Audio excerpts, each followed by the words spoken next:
اور ایک سائنسدان کا نام بھی پراپرٹی لیکس میں جناب شامل ہے۔ تو لہٰذا یہ بڑی جو ہے وہ حیران کن صورتحال ہے۔ سندھ سے 4 اراکین قومی اسمبلی ان کا نام ہے، اور اس پر فیصل واڈا صاحب جو ہیں انہوں نے رد عمل دیتے ہوئے کہا کہ پراپرٹی لیکس پروپیگنڈا مہم ہے اور اس کی ٹائمنگ پر اعتراض ہے۔ پاکستان تحریک انصاف کے کسی بھی فرد کا پراپرٹی لیکس میں کوئی ذکر نہیں ہے۔ شیر عبد المرد کا نام آ گیا، تحقیقات کر لیں، پھر آپ اس کے گشوارے چیک کریں، آپ ان کو نااہل کر دیں، پھر ہم تو تیار ہیں۔ لیکن جناب عمران خان کا نام کیوں نہیں آیا؟ کیا عمران خان کی دبئی میں پراپرٹیز ہیں؟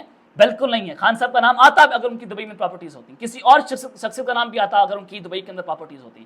اب اس سے آپ کو واضح ہو جانا چاہیے کہ ملک میں کون سی اشرافیہ مسلط ہے، اور ان کو مسلط کیے جانے کا سب سے بڑی وجہ یہ ہے کہ یہ بھی اسٹیبلشمنٹ کے گرہ حمام کے اندر ننگے ہیں، اور یہ بھی کمپرومائز ہیں۔ عمران خان کی پاکستان سے باہر کوئی جائیداد نہیں تھی، وہ کنٹرول نہیں ہو رہا تھا، اس کا ریموٹ ان کے ہاتھ میں نہیں تھا جو پاکستان کو کنٹرول کرتے ہیں، تو لہٰذا اس کی حکومت گرا دی گئی۔ اور اس کو کیوں نہیں آنے دیا جا رہا؟ اس کی سب سے بڑی وجہ یہ بھی ہے کہ عمران خان کرپٹ نہیں ہے، اس کی جائیدادیں باہر نہیں ہیں۔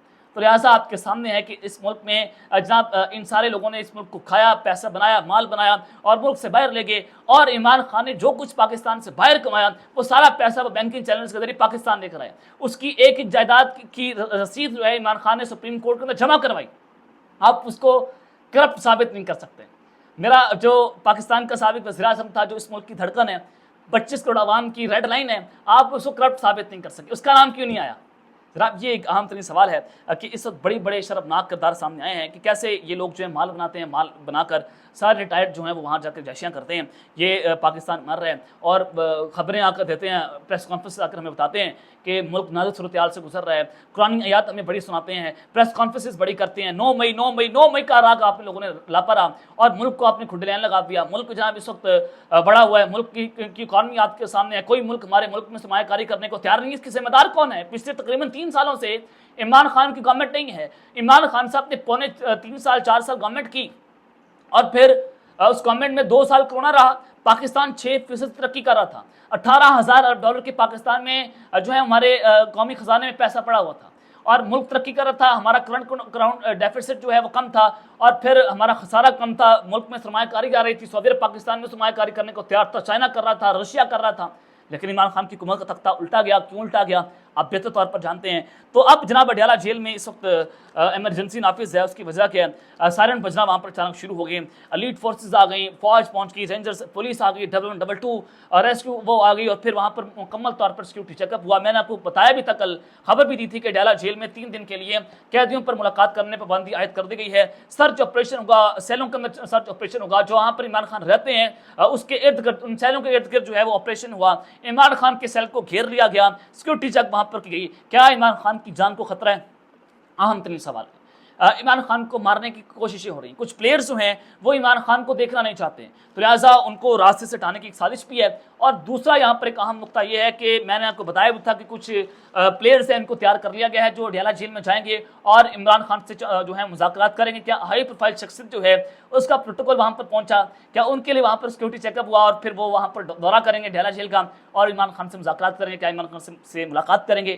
اہم ترین سوال ہے، میں آپ کے ساتھ چھوڑ دیتا ہوں آپ کے سامنے، تو دیکھتے ہیں اونٹ جو ہے کس کروٹ بیٹھتے ہیں۔ اب تک کرتے ہیں، اپنا خیال رکھیے گا، اور اس چینل کا اپنے لازمی خیال رکھنا لگے۔ پاکستان زندہ باد۔